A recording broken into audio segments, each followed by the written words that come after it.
Uma coisa que a gente esquece é que nós temos uma origem da nossa sociedade na escravidão. E é interessante porque as empresas brasileiras, elas pegam essa vertente e quando a gente chama o funcionário de mão de obra, é uma denominação levada a sério aqui no Brasil. Ele é mesmo mão de obra. Ele é feito para fazer, não foi feito para pensar, não foi feito nem para sentir. Isso foi uma das coisas que sempre me constrangeu muito quando eu comecei a trabalhar nos meus 15 anos de idade. Eu que vivia nos quintais livres do interior do Paraná, foi muito duro entrar numa empresa na cidade de São Paulo, trabalhar como office boy e perceber que você tinha que bater seu ponto, horário de entrar, tinha que bater seu ponto, horário de sair, tinha que bater seu ponto, hora do almoço, tinha que bater seu ponto. Eu achava aquilo uma prisão desnecessária. Eu sempre achei aquilo uma coisa que, será que tem que ser assim mesmo? Então uma indignação que vem dos 15 anos de idade, de um moleque de quintal para um moleque de edifício no centro da cidade de São Paulo, que era uma verdadeira gaiola em todos os sentidos. Não fosse só a gaiola do prédio, tinha uma gaiola das normas trabalhistas, das leis que a empresa criava, das regras, e eu me sentia muito preso. Pois bem, foi diante disso que então, alguns anos depois, e aí já surge a metanoia como um processo de educação, e surge exatamente por isso, que na consultoria onde eu atuava, por mais que a gente instalasse, vamos chamar assim, uma alma na empresa, por mais que a gente colocasse processos que humanizassem a empresa, aquilo voltava para trás muito rapidamente. Depois de 1 ou 2 anos eu voltava para essas empresas e elas estavam tão desumanizadas quanto estavam, né?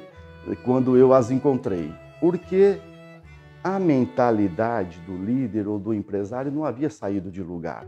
A empresa tinha se locomovido de um ponto A para um ponto B, mas o empresário e o líder, o executivo, o empreendedor, não tinha. A mentalidade dele continuava no ponto A. Ele continuava olhando para o funcionário dele e olhando ele como mão de obra, né? Aquele estágio pós-escravo. Logo depois do escravo vem a mão de obra. Ele continuava nesse estágio primitivo de relação de trabalho. Aí eu pensei que nós tínhamos que fazer alguma coisa que não fosse apenas um processo organizacional, de desenvolvimento organizacional, mas um processo que fosse um desenvolvimento de consciência.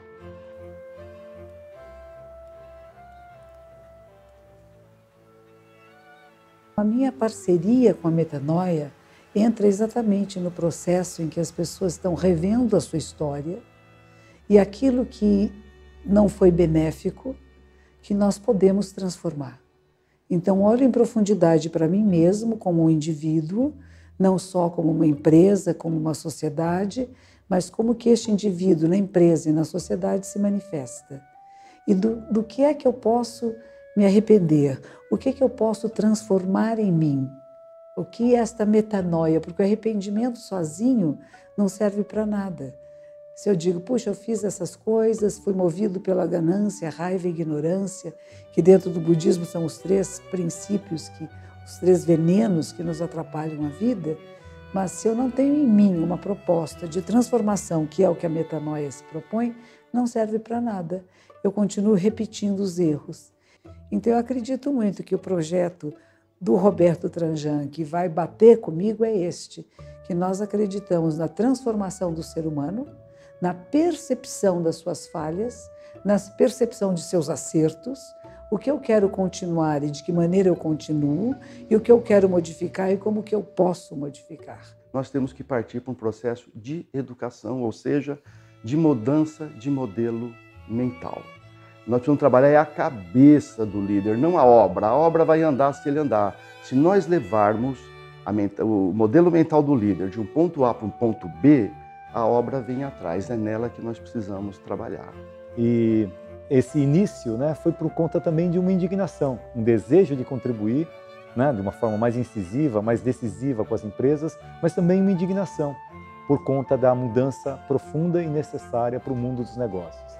E essa indignação, ela partia de uma pergunta muito simples: precisa ser assim? Os negócios precisam ser assim? As relações com a equipe, as relações com os clientes?